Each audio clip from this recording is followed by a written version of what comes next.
Electronic evidence. Electronic evidence. Burden of proof. Burden of proof. Burden of proof. Very good. Sir, expert opinion, sir. Huh? Expert opinion.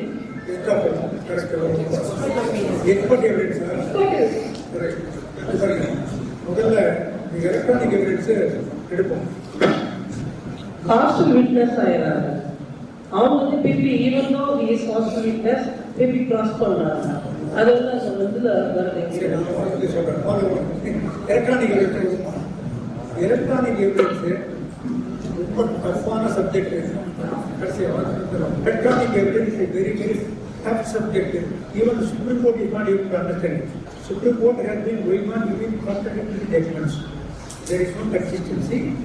I do not want to say anything about the High Court because how like to get this. The Kannada judgments working is not settle agad. But adhikari illa namma irukadha vechi nee vandu Supreme Court la solli kodiyuma inge use pannidana agum. Adanal let us understand the basics of the evidence. I know that some of the aspects are touched upon yesterday by his words. I believe so.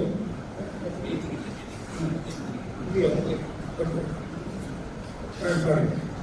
So, therefore, the basics of the evidence are given. But evidences are two kinds. One is word evidence, the other one is document evidence. Documentary evidence means there is a document which is produced in court in evidence when it becomes a document evidence, right? A document, when it is produced for the inspection of the court, it becomes documentary evidence. But documentary evidence na enna? Document na enna? Abhi kattike old evidence act la enna மாற்றம் பண்ணிக்கணும் சொல்றேன். Document na enna? Document means any matter expressed or described upon any substance by means of letters, marks போடுறது. By more than one of those means, எப்படி படம் போடுறது எல்லாமே document. Intended to be used, it will be used for the purpose of recording. இது எல்லாமே ஒரு பேப்பர்ல எழுதி இருக்கு, ஒரு பத்திரம் இருக்கு, ஒரு ப்ரோனோட் இருக்கு, ஒரு மகசர் இருக்கு, ஒரு கம்யூனிகேட் ஒரு மகசர் இருக்கு, ஒரு எஃப்ஐஆர் இருக்கு. இது எல்லாமே டாக்குமெண்ட்ஸ். ஏன்னா it is meant to be read. Something is written which is meant to be read. So this is a document. இதுதான் ஓல்ட் எவிடன்ஸ். இப்போ என்ன பண்ணிட்டாங்கன்னா இந்த எவிடன்ஸ் டாக்குமெண்ட் டெஃபினிஷன் படிச்சது அன்னில ஒரே ஒரு வரி சேர்க்கணும். And include electronic and digital records. Electronic and digital records இது ரெண்டுமே இப்போ டாக்குமெண்ட் அப்படின்னு ஒரு விஷயம். முதல்ல அந்த old code electronic records and digital record they're not documents at all. as per the definition I take, interpretation is somewhat different.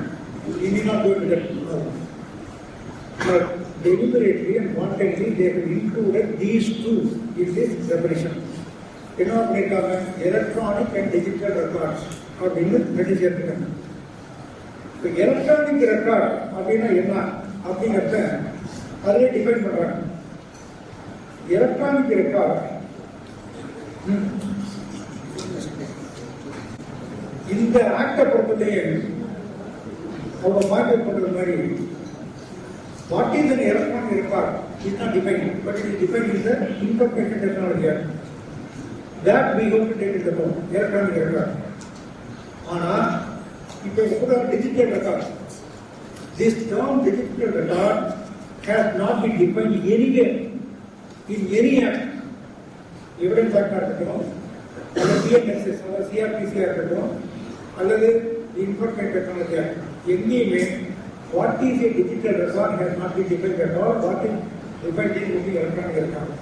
இது உங்க மைண்ட்ல வச்சுக்கிட்டா அதனால இன்ஃபேக்ட் என்னங்கிறத ஒவ்வொரு மண்டபத்திலும் ரொம்ப குழப்பிடணும். அதில் போகணும். இப்போ எவிடன்ஸ் அப்படின்னு வரும்போது நான் சொன்ன ஒன்று ஓரல் எவிடன்ஸ், அதுவுமே டாக்குமெண்ட் எவிடன்ஸ். ஓல்டு கோர்ட்லேயே டாக்குமெண்ட்ரி எவிடன்ஸ் வரும்போது எவிடன்ஸ் வந்து எவிடன்ஸ் ஆக்ட் படிக்கிறேன் எல்லாம் மாற்றிட்டு பார்ப்போம். Evidence means and includes all statements court permits or required to be made before it by witnesses. Court evidence documentary எவிடன்ஸ்னா என்ன? All documents including electronic record produced or the in-person report. So electronic record court is produced particular that becomes documentary evidence. This is the definition. Full definition in the new act அதே தான் சொல்லியிருக்காங்க. All documents including electronic or digital records produced for the in-person report and such documents are called documentary evidence. Here electronic and digital. So the digital தான் புதுசா சேர்ந்திருக்கிற விஷயம் போயிருக்கு. Electronic and digital records இது என்ன வந்து documentary evidence. Mode of proof அப்படின்னு வச்சுக்கோங்க. Volt ஆக்டில் வெளியே ஒரு சர்டிஃபிகேட் வாங்கினா என்ன படிச்சிருக்கீங்க? அது சர்டிஃபிகேட் வாங்கினா படிச்சிருக்கீங்களா? எலக்ட்ரானிக் எவிடன்ஸ் ப்ரூஃப் பண்ணணும்னா சர்டிஃபிகேட் வாங்கணும்.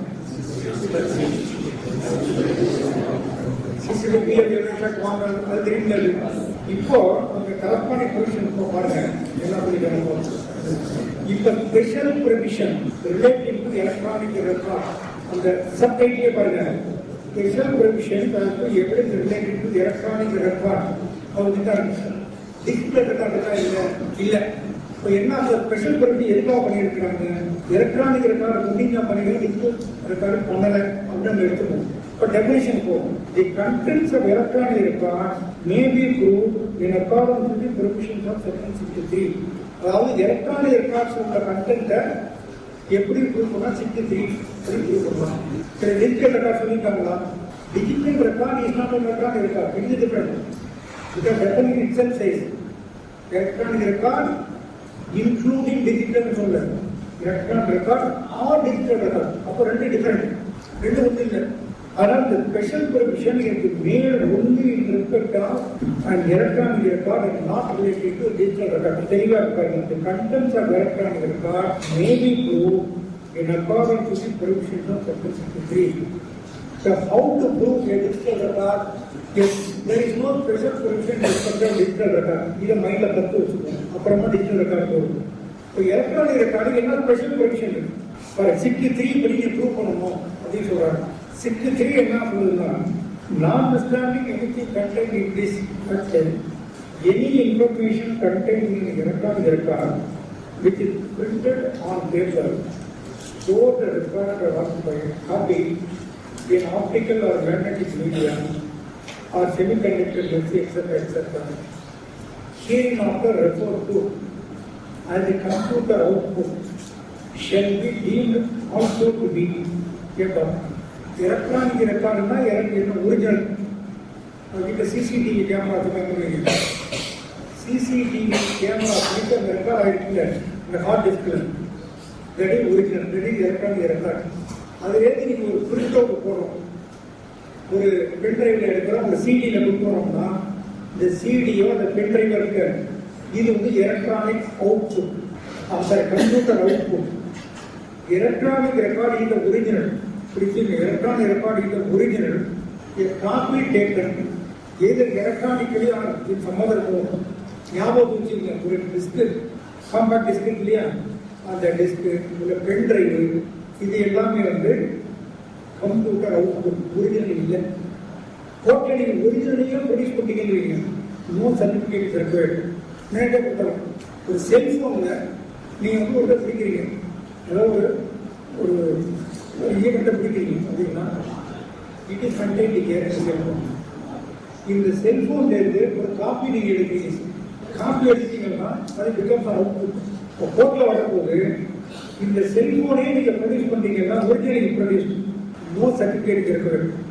Because as per the definition, it is a document. How to prove a document? By producing the original, by producing the document for respect of the court. That is proof. Original கொடுத்தீங்க, அவுட்புட்டை கொடுத்தீங்க அப்படின்னா it is like a copy.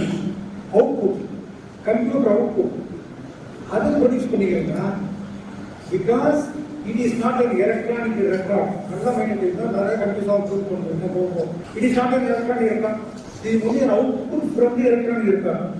Therefore, it is not electronic record. You cannot produce it. இதை produce பண்ணணும்னா special provision வரணும். Special provision என்ன சொல்லுது? You get a certificate. ஓடுறதுல செக்ஷன் 65B சர்டிஃபிகேட் இப்போ செக்ஷன் 63 சர்டிஃபிகேட் வாங்கணும் அப்படின்னு சொல்லுது. இதில் பிரச்சனையே எங்க வரும் கேட்டீங்கன்னா, இந்த மாதிரி ஒரு certificate வந்துருச்சுனாலே the output becomes a document by fiction. செக்ஷன்ல தெளிவா இருப்பாங்க. shall deem to be also a document. If the computer output has got the certificate, it is elevated to the position of a document now. Document ஆயிடுச்சுன்னா he can produce in court. The court can look at that because this itself becomes the original. Therefore, section says like this: it shall also be deemed to be a document. It will be received in evidence, and there is no need or necessity to produce the evidence. பொருளை கொடுக்க முடியாது. செல்போனை கொடுக்க வேண்டாம், computer கொடுக்க வேண்டாம், அதெல்லாம் கொடுக்காமையே நம்ம வந்து இந்த காப்பியையே டாக்குமெண்ட் ஆக்கிடுறோம், ஒரிஜினல் ஆக்கிடுறோம். அண்ட் எலக்ட்ரானிக் ரெக்கார்ட் ஈஸியாக document. How to prove a document? By producing the document for inspection report. இது primary evidence. It can be produced, it can be prove the report. இப்போ சேல்ரீடு இருக்கு, சேல்ரீடு ரிப்போர்ட்டை கொடுத்தா court inspections. It is a document. It's a document. It can be filed, it can be executed. Electronic record, it's a document. Cell phone containing this notice, it is a document. It can be produced. What is inspect? Problem arises when we have only the output, not the original. அப்போ அந்த அவுட்புட்டை produce பண்ணணும்னா we have to elevate it to the position of a document. How to elevate? How to make it convert this as a document? After it is an output. We want to make it as a document. How to make it? Get the certificate. If we get the certificate, if you attach the certificate along with the document, along with that output, the output becomes a document. Thereafter, it becomes a simple. ஆனால் உள்ள நீங்கள் கொடுத்தீங்கன்னா நிறைய குழப்பங்கள் வரும். அதெல்லாம் போதைக்கு நீங்கள் இன்னும் வெயிட் பண்ணாங்கன்னா இந்த மேட்டர் வந்து இட் இஸ் நாட் கொடுப்போம். We are challenging thanks to mister Saminathan and it is both a resolution to challenge provisions. We have filed a petition to the Supreme Court challenging these provisions, and the matter is coming up on coming Monday before the Supreme Court. So it will be admitted. This will be correct. I am sure that this time I am going to argue the matter. I hope that I will be in a position to convince the judges to correct the defects in these laws and to make it very certain so that we can easily follow. இப்போ இருக்கிறது பார்த்தீங்கன்னா இதில் confusion தான். என்ன confusion மைண்டில் வச்சுருங்க. அதுக்காக நீங்கள் ரொம்ப ஒரே பண்ணணும். செக்ஷன் 63 வந்தீங்கன்னா இப்போ சர்டிஃபிகேட் கேட்குறாங்க. முதல்ல சொன்ன எலக்ட்ரானிக் ரெக்கார்டு வேற, அவுட்புட் வேறன்னு சொல்லியாச்சு. Electronic record document, output document இல்லை. அந்த அவுட்புட் டாக்குமெண்ட்டாக வரணும்னா சர்டிஃபிகேட் வேணும். இது நம்ம ஏற்கனவே சொல்லிட்டோம். It never becomes one electronic records. It is only output, but it becomes only a document. So as to have the status of the primary evidence. If that subsection 463 அப்படியே old section 63 எடுத்து என்ன சொல்லுதுன்னா, in any proceeding where it is desired to give a statement in evidence by virtue of this section, a certificate doing any following things shall be submitted along with the electronic record at each instance where it is being submitted for admission. நம்ம இன்னும் புரிஞ்சுக்கிட்டது electronic record is one thing, output is totally different. Output never becomes an electronic record. It is also an output. The output can be elevated as a document. If it becomes a document, it can be produced. Then நம்ம சொன்னது theory. ஆனால் இங்கே பார்த்தா அப்படியே கான்ட்ராடிக்டரியா இருக்கும். In any proceeding, what letters? It is desired to give a statement in evidence by virtue of this section. A certificate doing any of the following things shall be submitted along with the electronic record. Electronic record இருந்ததுனா தான் இந்த certificate தேவையில்லை, ஒன்றும் தேவையில்லையே, நேரடியாக கொடுத்துறாங்க. புரியுதா எனக்கு சொல்லுங்க? எலக்ட்ரானிக் ரெக்கார்டு கையில் ஒரிஜினல் இருக்குதுன்னா அதே பயன்படுத்தி வருவாங்க. சர்டிஃபிகேட் வேண்டியது ஒன்று வேண்டியது. அவுட்புட் மாத்திரம் கையில் இருக்கிறது தானே சர்டிஃபிகேட் தேவைப்படுது. ஆனால் இவங்க என்ன சொல்றாங்க செக்ஷன்ல, எல்லாம் வந்து எலக்ட்ரானிக் ரெக்கார்டு இதில் என்ன இருக்கணும், எல்லாம் வந்து கம்ப்யூட்டர் அவுட்புட் சொல்லணும், எல்லாம் வந்து கம்ப்யூட்டர் அவுட்புட் இருக்கணும். ஆனால் எல்லாம் வந்து எலக்ட்ரானிக் ரெக்கார்டு பண்ணி இது தப்பு. இதை நம்ம ஹைலைட் பண்ணி இருக்கணும். இது அதிகமாக இதை சரி பண்ணிடுவாங்க. அப்புறம் இந்த சர்டிஃபிகேட்ஸ் எல்லாம் வந்துடும். இப்போ ஒரு இதை மாத்திரம் பிராட மைண்ட் வச்சுருக்கேன். Original electronic record can produce no certificate இருக்கு. எலக்ட்ரானிக் அவுட்புட் இங்கே பார்த்து வந்து எலக்ட்ரானிக் அவுட்புட் இது நீடே சர்டிஃபிகேட் இப்படி மாத்திரம் மைண்ட்ல இப்போதைக்கு வச்சுருக்கேன். இதுக்கு மேலே போய் எப்போ போனாங்கன்னா இப்போ எதாவது போகலாம். ஏன்னா சுப்ரீம் கோர்ட்டே தெளிவாக அதாவது இதுதான் எலக்ட்ரானிக் ரெக்கார்டு. இந்த விஷயம் இதை நல்லா மைண்டில் வச்சுக்கோங்க. எலக்ட்ரானிக் ரெக்கார்ட்னா என்ன, அவுட்புட்னா என்ன, இதெல்லாம் வச்சுக்கோங்க. இது என்ன நிறைய பிரச்சனைகள் இருக்கு. இந்த சர்டிஃபிகேட் வாங்கினாங்க இது என்ன டிஃபிகல்ட் அர்ஜுன் பண்ணி ப்ராப்ளம் படிச்சுப்பீங்க மெடிக்கல் டெஸ்ட்மெண்ட் அதை பேஸ் பண்ணி நான் சொல்கிறேன். நீங்கள் ஒரு சூப்பு போடுறீங்க. சூப்பு போடுற போது மெடிக்கல் ஷாப்பில் போய் மருந்து வாங்கிட்டே இருக்கீங்க. எதுக்கு? ஹாஸ்பிட்டல் அடிப்பட்ட ஹாஸ்பிட்டல் இருக்கீங்க. ஹாஸ்பிட்டல் மெடிக்கல் ரெக்கார்ட் வாங்கிட்டே இருக்க மருந்து வாங்கிட்டே இருக்காங்க. நீங்கள் இந்த கடையில் நாளைக்கு அந்த கடையில் நாளைக்கு இன்னொரு கடை அப்புறம் பாம்பேலேருந்து வர வேண்டிய மருந்து இப்படி பல இடங்களில் வாங்குறாங்க. எல்லாத்துக்கும் பில் இருக்குல்ல, பில் அனுப்பிடுவாங்க. அந்த பில்லு எலக்ட்ரானிக் ரெக்கார்டா டிஜிட்டல் ரெக்கார்டா சொல்லுங்க. நீங்கள் ஒரு டெஃபினேஷன் டிஜிட்டல் ரெக்கார்டுனா ஸ்பெஷல் ப்ரொவிஷன்ல பில்லே கொடுத்துடலாம். நேரடியாக பில்லை பண்ணலாம் கேட்டு கொடுத்துடலாம். If it is a digital record, no certificate record, special permission is not applicable. We can figure it out. If you say no, it is not a digital record, it is only an electronic record. அப்படின்னு சொன்னீங்கன்னா this is only an output, computer output. இப்போ certificate தேவை. நீங்கள் கோர்ட்டில் போய் பதிவு பண்ணுறீங்க. இந்த டாக்குமெண்ட் தான் இந்த உங்களுக்கு காயம் பண்ணுறது, அடி வாங்குறது, மருந்து வாங்குறது, டேமேஜஸ் போடுற போது இவ்வளோ மெடிக்கல் கடைசி நீட் புது கோர்ட்டில் போடுறீங்க. அதான் சார் அப்டேட் பண்ணுறாங்க. சர்டிஃபிகேட் வாங்க. இப்போ நீங்கள் இந்த 100 பில்லையும் நீங்கள் ப்ரூவ் பண்ணுறதுக்கு 100 மெடிக்கல் ஷாப் ஆகியும் போய் சர்டிஃபிகேட் இருக்கு. அது என்ன சர்டிஃபிகேட்டு இல்லையா? அந்த மாதிரி நீங்கள் ப்ரூவ் பண்ண நீ தான் மருந்து கொடுத்துருக்கேன். எவ்வளோ கொடுத்துருக்கேன்? 100 ரூபாய்க்கு மருந்து கொடுத்துருக்கேன். நீங்கள் ஒரு சர்டிஃபிகேட் அப்படியே நீங்கள் அந்த சர்டிஃபிகேட் வாங்கிட்டு வந்தீங்கன்னு நீங்கள் வந்து சாட்சி சொல்ல. இப்போ நீங்கள் ஒரு 1 லட்ச ரூபாய் நீங்கள் கிளைம் பண்ணுறதுக்கு 100 மெடிக்கல் ஷாப்ல இருந்து 100 விட்னஸை கூப்பிட்டு நான் தான் அந்த கம்ப்யூட்டர் மெயின்டைன் பண்ணிட்டு இருந்தேன், regularly maintained, inputs properly fed அந்த சர்டிஃபிகேட் விஷயங்கள் பூரா சொல்லி நான் தான் சர்டிஃபிகேட் கொடுப்பேன், இந்த இடத்துல சர்டிஃபிகேட்னு அவர் மூலமாக நீங்கள் மார்க் பண்ணலாம். இப்போ 100 சாட்சி நீங்கள் விசாரித்து ஆளுநர் செலவு பண்ணி சர்டிஃபிகேட் வாங்கி ஆளை கொண்டு வந்து மார்க் பண்ணி முடிக்கிறதுக்குள்ள இந்த கேஸே வேணாம். உங்கள் பிள்ளைங்க என்ன பண்ணுவார்? இந்த கேஸே வேணாம், ஆள முடியாத ஒழிவுவார். இவ்வளோ சிக்கல்கள் இருக்கு. அது வேறு எக்ஸ்பர்ட் சர்டிஃபிகேட் வேணுமா? இது இன்னும் டேம்பர் ஆகலை, இது கரெக்டாக தான் இருக்கு, இந்த கம்ப்யூட்டர் எல்லாம் ஆகலை, அவரு ஒரு சர்டிஃபிகேட் வாங்கணும். ஒரு 100 ரூபா ஒரு 1000 ரூபாய் கிளைம் பண்ணுறது இத்தனை சர்டிஃபிகேட் கேட்டால் போட்டு கொடுத்துருவாங்க. இதெல்லாம் சரி பண்ணணும். இதுக்குள்ளே போய் நீங்கள் போய் சும்மா ஒரு இன்ட்ரெஸ்டிங்காக நான் சொன்னேன். ஆனால் இப்போ நான் சொன்னதை கூட வச்சுக்கிட்டு நாளைக்கு யாருக்கும் உங்கள் நண்பர்களே வந்து டிபெண்ட் அப்பியர் ஆகும் is not admissible certificate record சும்மா ஒரு மெமோ எழுதி போட்டுட்டாங்க முடிஞ்சே போயிட்டீங்க. நீங்கள் சர்டிஃபிகேட் வாங்க கொடுத்தாரு. அதனால் this is the position. Electronic ரெக்கார்டை பொறுத்தவரைய is by itself is a very great subject. இப்போ refer to the judgments of the Supreme Court dealing with this number judgment lastly abuse பண்ணிட்டு அதுக்கப்புறம் வந்துச்சு எல்லாம் வந்துச்சு. இப்போ எப்படி நான் சொல்கிறேன்னா ஒரு நாளுக்கு தேவை. அதனால் அதுக்குள்ளே போக மாட்டேன். ஏன்னா சின்ன பிள்ளைங்க புதுசாக குழந்தைவாங்க. எலக்ட்ரானிக் எவிடன்ஸ்னா என்ன, எலக்ட்ரானிக் ரெக்கார்ட்னா என்ன, டிஜிட்டல் ரெக்கார்ட்னா என்ன, சர்டிஃபிகேட்னா என்ன, எப்போ சர்டிஃபிகேட் தேவை அப்படின்னு பிராடாக சொல்லியிருக்கேன். இதோட இந்த சர்டிஃபிகேட் முடிச்சுக்கலாம்னு நினைக்கிறேன். வாழ்க்கை டீ போயிடலாம். Thank you, Milan. If the time for two, then we will give another 15 minutes. Next, we are requesting to give your largest interaction. Under Indian Evidence Act, section 133, new is 138, that is accomplished versus the co-accused. I have a different opinion of this thought. Then when we have to take the grasp of witnesses as a co-accused or accomplished, what are the ingredients we should be here and look into it? So doubt in it. Section 33 of Indian Evidence Act and in new code 138, that is accomplished, right? So I have opinion with this. This is parties criminals.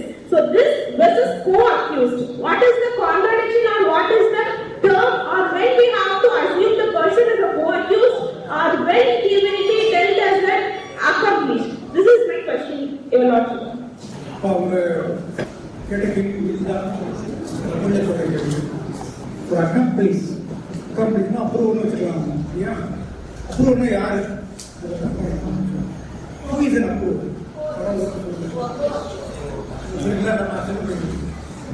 You tell me who is an approver?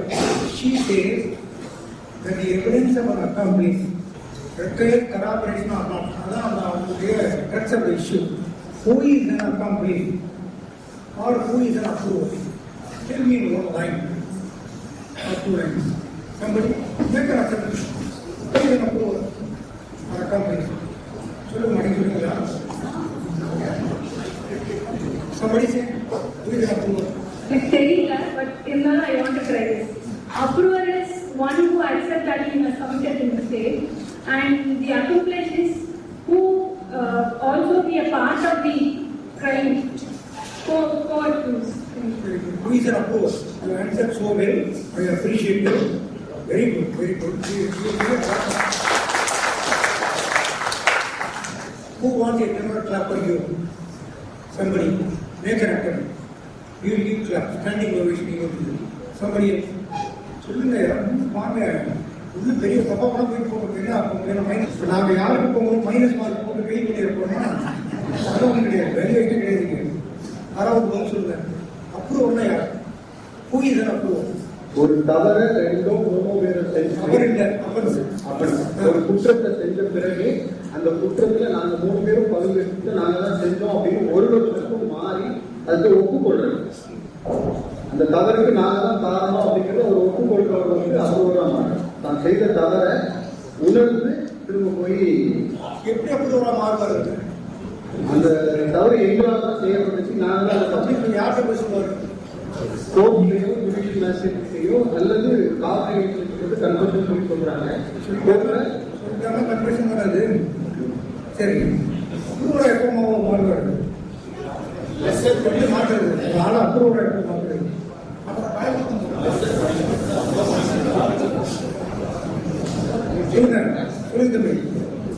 Sir, former Supreme Court Judge A.N.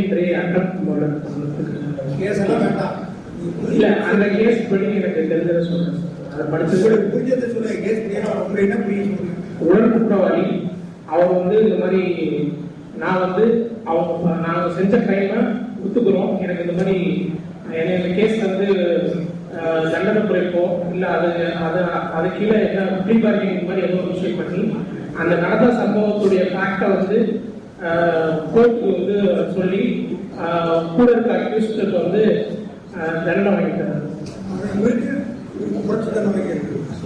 இல்ல pre parking பண்ண அந்த pre parking பண்ணி அப்புறம் சொல்லுங்க ஆமா அந்த நீங்க சொல்ற பதிலுக்கு அவ்வளவு சரியில்லை முக்கால்வாசியும் சரி ஒரு காவாசி கருத்து வரும் ஆனா உங்களை அப்ரிஷியேட் பண்ண காரணம் என்ன தெரியுமா தெரிஞ்சது மாதிரியே உட்காந்துருக்காங்க தெரியும் தெரியல ஒரு முயற்சி போகணுன்றீங்க முயற்சிக்காக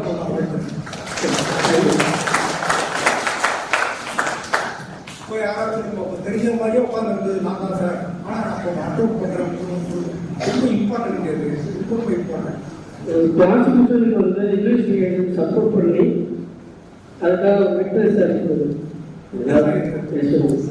எப்படி அவங்க இல்லை ஆல்ரெடி அந்த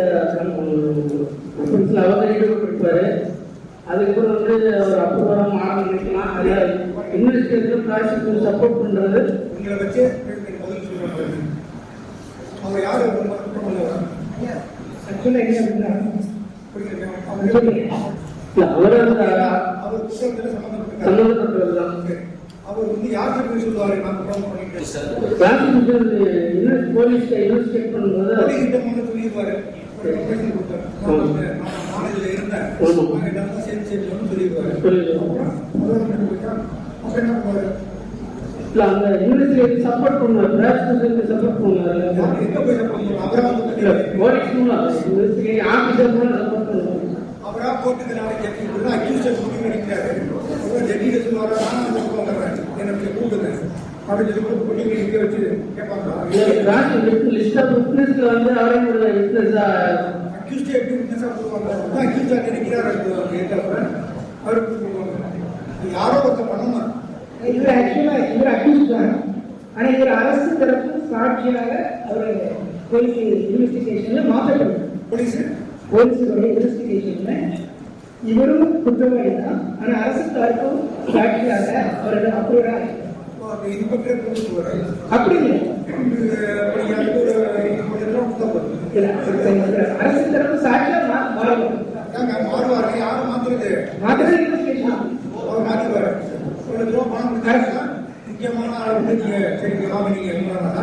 இல்ல பப்ளிக்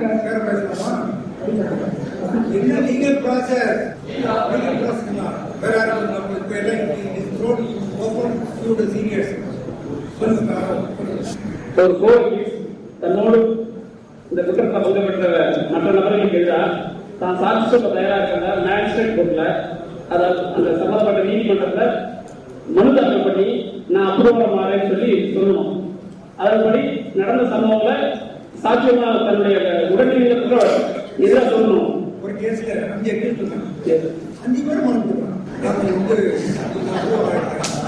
யாரை கணக்கு கேட்டியா 5 பேரும் மனு கொடுக்குறாங்க. 5 பேரும் கொடுத்தாங்க 6 வாரம் என்ன அப்ரூவல் எடுத்துங்க. ஏன்னா 5 பேரும் அப்ரூவல் எடுத்தாங்க. யாரை கணக்கு 5 பேரும் தண்டனை கொடுக்குறாங்க.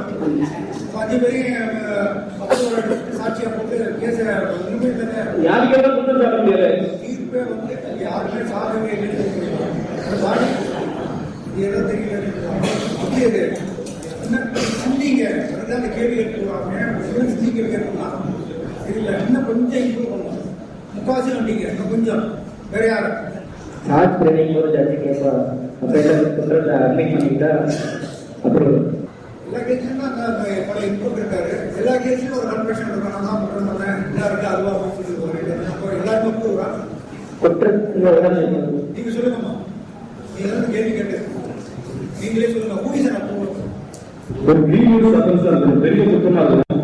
அதுல at option of the prosecution வந்து ஒரு ஊழலை கண்டுபிடிச்சு அவசியம் இருக்கு அப்படின்னு சொல்லி அதை 3-4 பேர் சேலம் ட்ரெயின் பண்ணிருக்காங்க. அதை ஒருத்தர் வந்து நான் அப்ரூவ் கொடுப்பேன்னு சொல்லி அதாவது இன்வெஸ்டிகேட்டர் மூலமாக ப்ராசிக்யூட்டர் சொல்லி இந்த கேஸ்ல வந்து கண்டுபிடிக்கிறதுக்கு உதவுவாரு அப்படின்னு சொல்ற பட்சத்துல அந்த ஆப்ஷன் ஆஃப் ப்ராசிக்யூஷன் வந்து கோர்ட் வந்து அவர் அப்ரூவா டிக்ளேர் பண்ணலாம். அப்ரூவா டிக்ளேர் பண்ணி அவர் ட்ரையல் பண்ணுற வரைக்கும் அண்டர் கஸ்டடி ஜுடிஷியல் கஸ்டடி வச்சிருக்கணும் கண்டிப்பா. அது பிறகு அவர் வந்து ரிலீஸ் பண்ணலாம். அதுக்கு ஒரு எக்ஸ்கியூஸ் ரொம்ப நல்லா சொல்றீங்க. ஆனா நான் எதிர்பார்த்து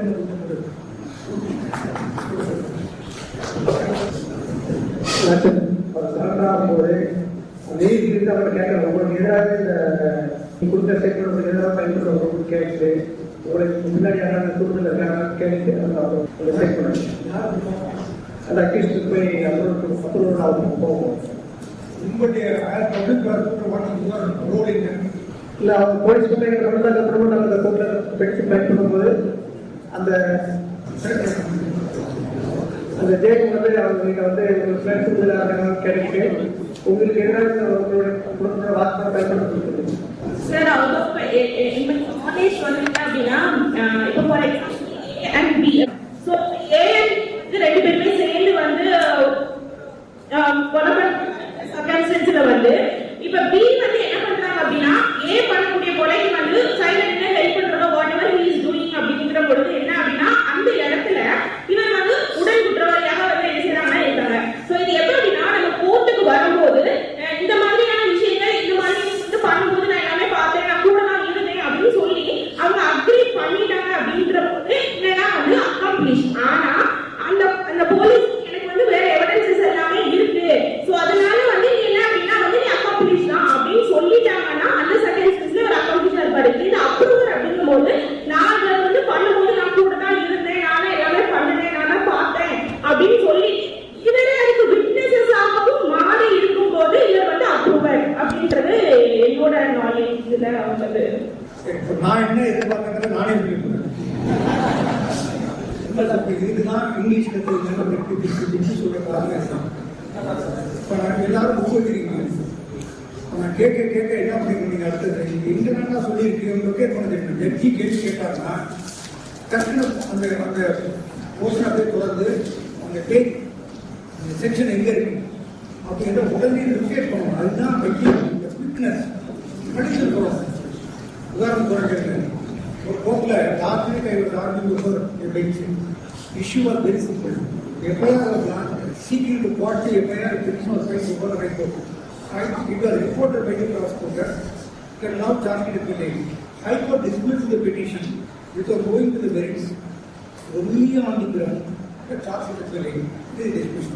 So liberty is given to court by the petition for itself. In that case, we challenge the order of the High Court over the Supreme Court. What we say is, no, though charge sheet is delayed subsequent to the filing of this petition, your jurisdiction does not lapse. The High Court should have gone into merits and should have quashed the FIR.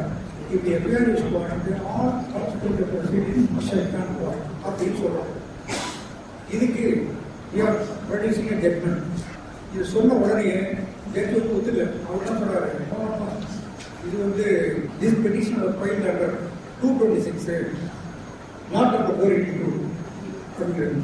நான் என்ன சி Pepsi food case என் மைண்டில் Pepsi food case. It makes no difference in respect of the nomenclature used. It may be filed under 482 or it may be filed under 226. The relief is one and the same. It doesn't make any difference whether it is in 226 or the Constitution or 482. Show me the judgment. அப்படிங்கிறார். I got a junior by my side. Immediately he was able to locate the judgment. Pepsi Foods. None of this we won't agree. I also, I may agree with your view, but you are only two in combination. The judgment was also by two judges. Therefore, you have to refer to a larger bench. My junior was coming with me, immediately placed one more judgment. I said, same Pepsi Food was followed by 3 judges. Not even getting necessary for you to refer it. Because that is already answered. This is 3 judgments. Judge was there. He put all the judgments as both then we will pass orders. When I did not put it for I was not aware of the 3 judgments. I was not aware of the other the judgments involved there. My junior was standing by my side and I was advancing my argument. He was looking for the judgment. He played it. Sir, 3 judgments.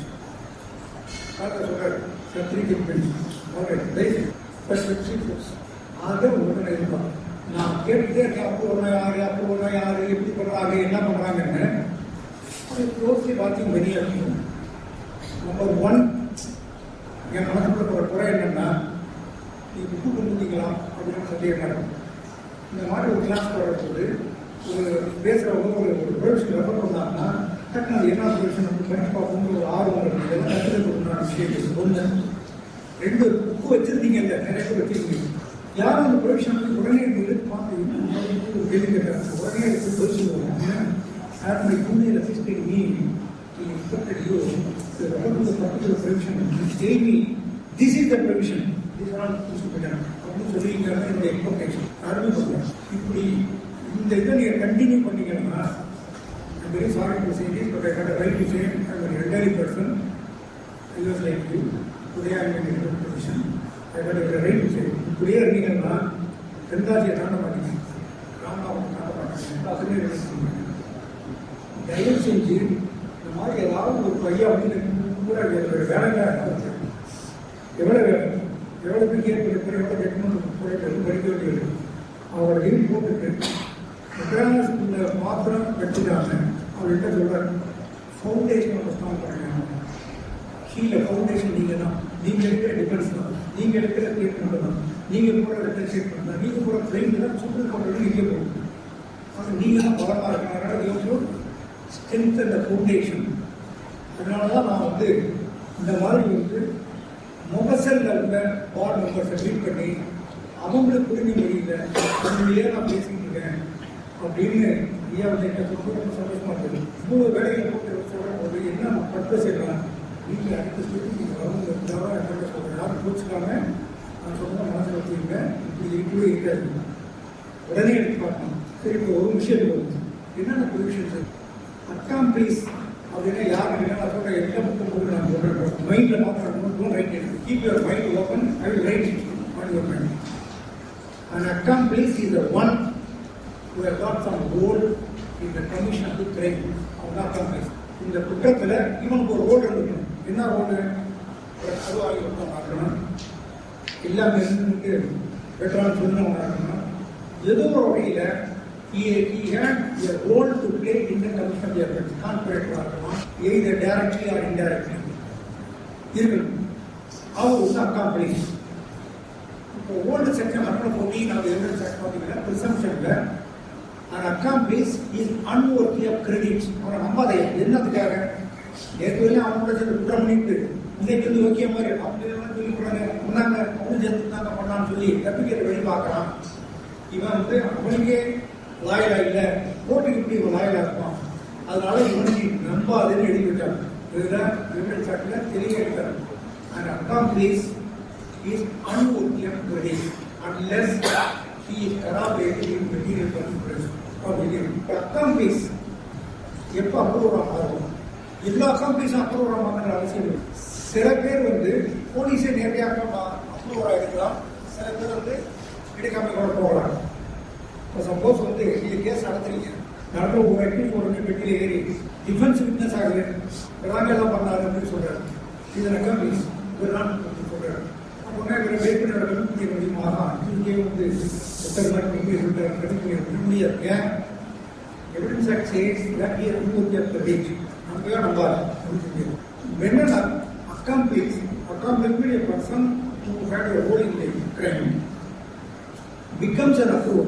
அந்த state கணக்கு எப்போ approver மாறுவார் அப்படின்னா there are two ways to do that.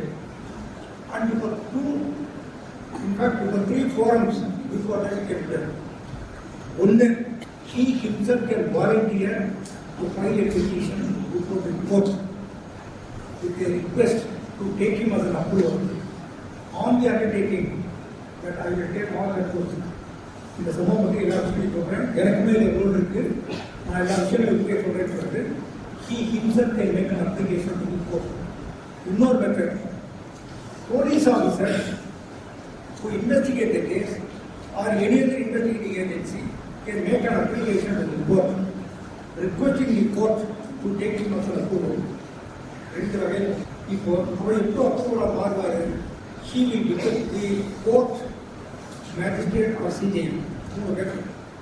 They will call him to the court, right? Then the court will assess. Police சொல்லிட்டாரு, இவர் சொல்லிட்டாருன்னு approval பண்ணணும். What is assessment? இவர் சொல்ல போகிற விஷயங்கள் இவர் சொல்லலைன்னா இந்த கேஸ் என்ன சுத்தமாக விளையாடுமா? அதான் standard. Whether his evidence is absolutely necessary for doing justice in the case, to convict the rest of the case. That test. The court வந்து prosecutor சொல்றாரு, ஒரு application பண்ணலாம், copy marked to the prosecutor. Only he gets instruction from the police officer. அவர் சொல்றாரு, evidence வேண்டியதில்லை, இன்னும் approve மணிக்கு அவசியம் இல்லை, மற்ற எவிடன்ஸ் நிறைய இருக்கு, நான் அதை வச்சே நாங்கள் பண்ணிடுவோம் அப்படின்னு சொன்னா court will not take him as an approval. Court will not, his request will be rejected. Prosecution போறாங்க, police officer he files a petition before the court to take him as an approval. Court will still assess this. Court will not go by the mere request made. That is முக்கியமான request வந்து approval மாத்திட்டு ஓரமாக கிடக்கணும்னு சொல்லுவாங்க. அதனால court will again assess whether his evidence will be required as an approval to do justice in the matter. If the court is convinced of that request, court will pass an order. இது யாருமே சொல்றாங்க. Court will pass an order. The old court, you can see the corresponding section of the BNSS. There are two provisions, 306 and 307. 343 BNSS and the 344. இதில் என்ன மூணு புக்கெல்லாம் வேண்டாம் சொல்றது. நான் சொல்றது என்ன ரைட்டிங் பண்ணி வரேன். ஜட்ஜி என்ன பண்ணுவாங்கன்னா இந்த 306 அண்ட் 304 என்ன பண்ணுவாங்கன்னா, இப்போ நான் சொன்ன விஷயம், judge will pass an order under section 306 giving order. Okay, மன்னிச்சிட்டேன், என்ன பண்ண நீ குற்றம் பண்ண வாசம், நீ குற்றத்தை ஒத்துக்கிறேன், நீ சாட்சியாக இருக்கேன்னு சொல்கிறேன், நீ உண்மையெல்லாம் சொல்ல போறேன்னு சொல்கிறேன், அதனால நம்ம மன்னிச்சுக்கணும் அப்படின்னு சொல்லி there has to be a judicial order made by the court under section 306. 306 power எந்த அப்ளிகேஷன் கொடுத்தோம், அப்ளிகேஷன் வந்து can relate to the magistrate. The chemical magistrate அவருடைய கொடுக்கலாம், CJ கொடுக்கலாம். இவங்க லெட்டர் கொடுத்தா they will give forward. Suppose case chemical trial court போயிடுச்சுங்க, அப்போ என்ன அப்ளிகேஷன் பண்ணுவாங்கன்னா this application either by the police or by the accused will be made to speak protection. Trial court அவர் ஒரு order he is involved under section 307. அந்த 307ல அவர் பாடம் இதெல்லாம் அசல் பண்ணிட்டு மன்னிச்சுட்டவங்க நேற்று வரையும் எனக்கு அக்யூஸ்டு நாளையிலேருந்து சாட்சி அப்படின்னு அவர் சொல்லுவார் பாடம் கரெக்டா. அதுக்கப்புறம் தான் வந்து this is the juncture at which a person was ordered as an accused become the witness. Prosecution side சொல்லுறது இந்த சைடில் நீங்கள் இருந்தாலும் கூட காட்டி தரப்பும் போகணுமா இதுதான் போடுறது. இன்னொரு விஷயம் நீங்கள் பார்க்கலாம், 306 307 டிஃபரன்ஸ். 306ல் மேஜிஸ்ட்ரேட் கோர்ட்டில் வந்து அவர் ஒரு பாடம் கொடுத்தாங்கன்னா immediately thereafter he examined by the magistrate. Under 306 subsection 4 he has to examine. அப்போ அவர் வந்து இங்கே பூரா சொல்லிடுவார், இந்த மாதிரி நடந்தது, நான் இது பண்ணலாம் வாங்கலாம் இன்னும் கொடுத்துருந்தாங்க பிடிச்சிட்டாங்க வெட்டினாரு எல்லாம் சொல்லிடுவார். தட் ஸ்டேட்மெண்ட் ஃபார்ம் பண்ணுறதுனா காப்பி யூஸ் பண்ணி கொடுத்துருக்கேன் கேள்வி படிக்கிறேன். இதே விஷயம் 307 செஷன்ஸ் கோர்ட் பாடம் கொடுத்தாங்கன்னா this 306 subsection 4 is not applicable. There is no need to record his statement at all. This is not confession, this is statement because this statement is given after he is taken as an approval. So at the time when this statement is made, he is not an accused, therefore this is nothing but a statement. Confession more is not, but it's not a confession. It is accused. அவர் முன்னாடியே ஒரு judicial property ஏற்கனவே அக்யூஸ்டாக இருக்கிற கேட்கணும். That is also admissible. It can be used. It can be used as a form of statement. Confession கொடுக்கறது accused witness. அந்த 10 போலீஸ்ல போயிட்டு கோர்ட்டில் கொடுத்தாலே அரெஸ்ட் ஆனோடனே whether that will be still treated as a confession or it is nothing but a statement. I would say it has lost its character of a confession. The moment he has become a witness, and it is nothing but the statement of a witness. It can be used for corroboration or it can be used for contradiction. It cannot be used as a substantive evidence. It cannot be used as a substantive evidence. Section 30 of the Code Evidence Act is not applicable at all to the confession. Suppose you know that ஆச்சராயிட்டாலும் சரி வேறு ஒன்றும் தெரியாதுன்னு சொல்லிட்டாங்கன்னா he resigns from his undertaking.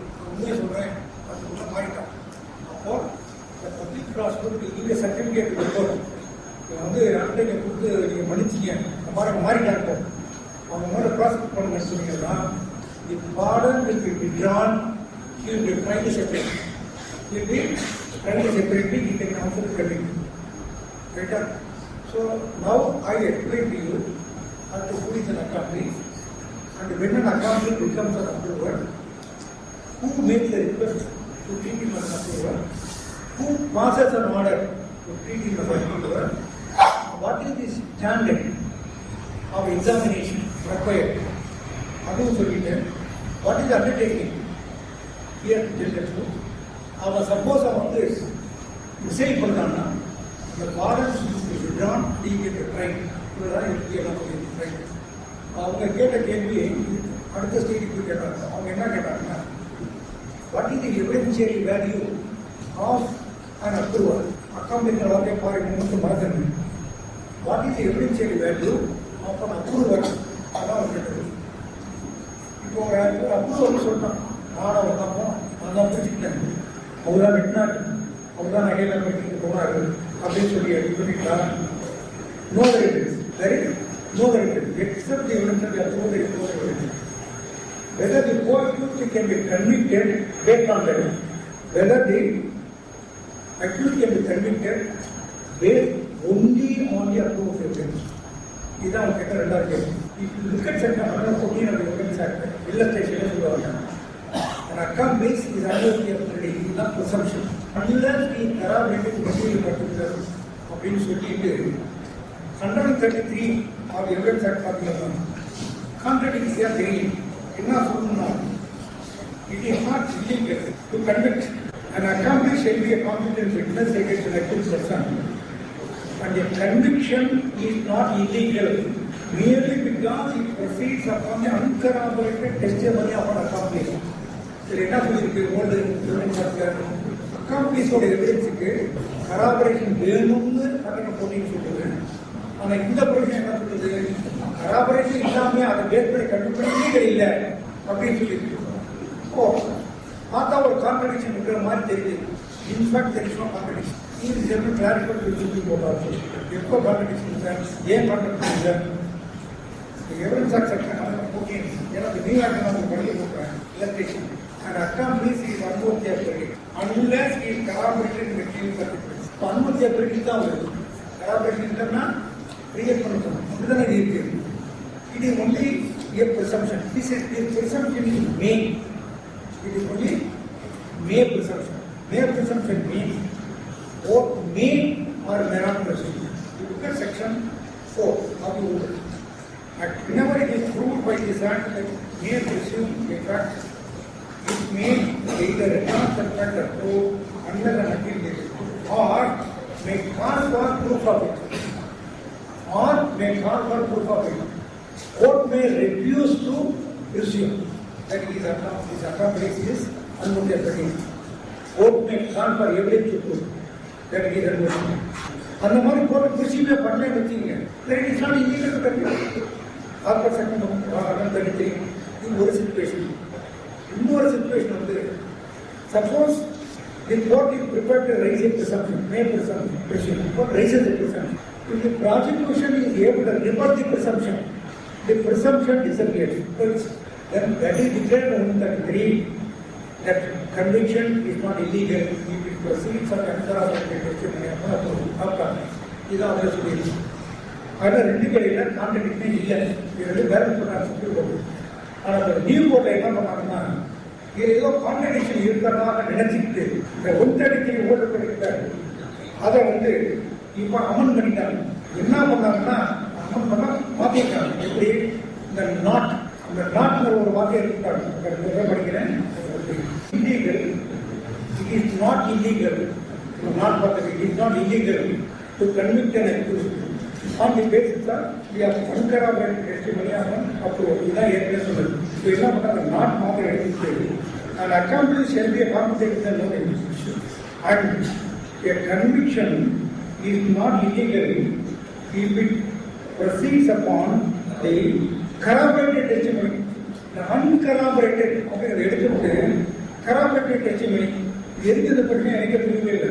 கராபரேஷனோட நீங்கள் evidence இருக்கு, ஒரு கராபரேஷன் strength இருக்கு, அது இல்லீகல் சந்தேகம் யாருக்கு வரணும் தெரியும். என்ன சொல்லணும்னா ரொம்ப பக்கியமான முட்டாள்தனமான பண்ணுறது. ஸோ இந்த அமெண்ட்மெண்ட் எஃபெக்ட் என்னன்னு கேட்டீங்கன்னா you cannot convict an accused based on the uncorroborated testimony of an accomplice அப்படிங்கிற ஒரு இனிஷியல் இம்ப்ரெஷன். பட் அந்த இனிஷியல் இம்ப்ரெஷன் வேனிஷியலி if the prosecution is able to show that this is not a case where you can presume, because the court not to presume, or the prosecution may say that the presumption is better. அவங்க good character எல்லாத்தையும் சொல்லி அவர் record பண்ணுங்க, என்ன record பண்ணிக்காம போச்சு. எப்படி இருந்தாலும் இந்த new court, இந்த நியூ எவிடன்ஸ் ஆக்ட்ல 138 வந்து ஒரு meaningless, it is going to create lot of confusion, it is going to create இது ஒரு தப்பான விஷயம். இப்போ சொல்லுங்க, அப்ரூவர்ஸ், அக்காம்ப்ளிஸ் இதெல்லாம் புரிஞ்சமான விஷயம் எல்லாத்தையும் சொல்லுங்க. யாரும் புரியல, எல்லாரும் புரிஞ்சுச்சாங்க. யாரோ புரிஞ்ச ஒருத்தர் பேரை சொல்லுங்க, என்னென்ன பண்ணாங்க, ஒரு 5-6 விஷயம் சொன்னேன் சொல்லுங்க, யாரும் சொல்லி போகணும். எக்ஸ்பிளைன் பண்ணி என்ன பயப்படா இருக்கு, பேசிட்டு தானே வரணும். நோபடி ப்ரிப்பேர்ட் எப்படி ஒரு சீனியர் எக்ஸ்பிளைன் பண்ணிக்கணும். யாரோ சீனியர் எக்ஸ்பிளைன் பண்ணி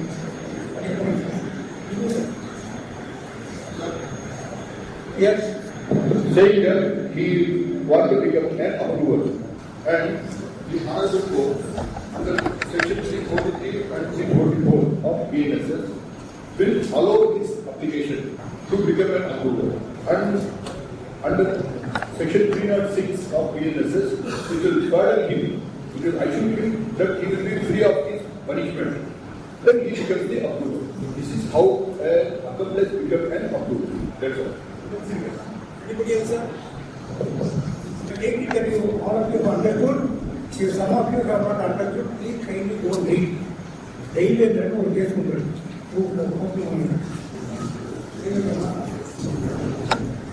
அதை போய் எல்லாரும் படிங்க. அப்புறம் தேடி பாருங்க. அதையும் நான் தான் தேடி சொல்லிடுறேன். தேடி படிங்க. அது ஒரு டிஃபரன்ஸ் எல்லாம் இருக்கு. ஐயா வந்து பின்னால் சேவனை படிக்கிறது வந்து கோர்ட் 2 வீக்ஸ் கேஸ் கமிட்டட் இருக்கு. அடிஷனல் கோர்ட் இருக்கிற போராட்டம் மாதிரி ஒரு டவுட் இருக்கு.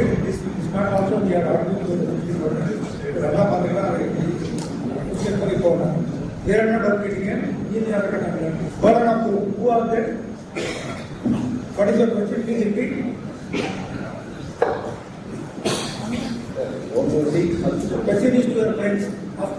106 first of all, this is a basic concern. But I have a doubt. Sir, in criminal cases, prosecution has to prove beyond the reasonable doubt. What is the role of the accused regarding the burden of proof? That is it. Some of you repeat the question from this side. Unless you understand the question, you cannot answer that. What is the question? What is the question? What you want to do? How to make fun of that? What is the question? burden of proof பொதுவாக குற்ற வழக்குகளில் burden of proof வந்து அக்யூஸ்டுக்கு இருக்கு. Accused தான் அந்த குற்ற சுமையை வந்து யோசிச்சு பண்ணணுமா அப்படின்றது அவர்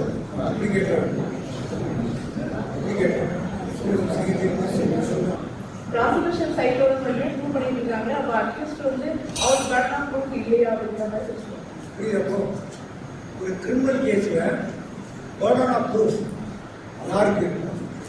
எல்லாரும் சொல்லுவோம் prosecution has to prove the case beyond reasonable doubt. அப்புறம் ப்ராசிக்யூஷன் burden இருக்கு அப்படின்னு சொல்லுவோம்.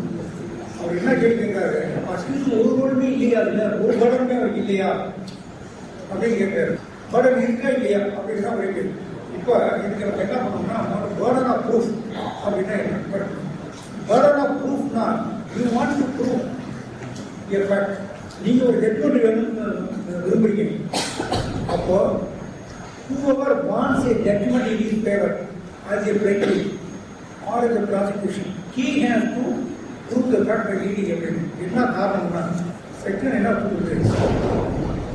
டெஸ்ட் எப்படின்னா if no evidence is given, who will lose the case? அதான் டெஸ்ட்.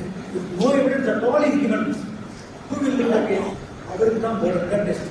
இப்போ ஒரு சிவில் சூட்ல ஒரு எவிடன்ஸுமே இல்லை, கவர்மெண்ட் டாக்குமெண்ட் இல்லைன்னா சூட் என்ன ஆகும்? டிஸ்மிஸ் ஆகிடும். அப்போ burden யாருக்கு? பிளைன்டிஃப்க்கு. அதே மாதிரி கிரிமினல் கேஸ் போவாங்க. ஒருத்தவே எவிடன்ஸ் சொல்றது சார் எவிடன்ஸே விசாரிச்சு அப்போ கேஸ் என்ன விடுதலை ஆகிடும். யாருக்கு இப்போ loss? Prosecution. Therefore, the burden is upon the prosecution to prove the guilt beyond reasonable doubt. This is the burden of proof is always on the prosecution to prove the guilt beyond reasonable doubt. இது ரொம்ப சந்தேகம் இருக்கிறது. இதெல்லாம் ரொம்ப well settled. இந்த burden of proof full maintain பண்ணி சொல்லுவோம். அதெல்லாம் படிங்க. அதில் வந்து burden is the criminal cases வந்து the burden of the prosecution is so onerous.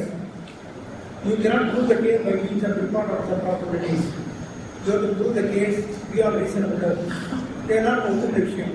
இப்போ அந்த அக்யூஸ்டுக்கு என்னென்ன வேலை அப்படின்னா there are two burdens on the accused.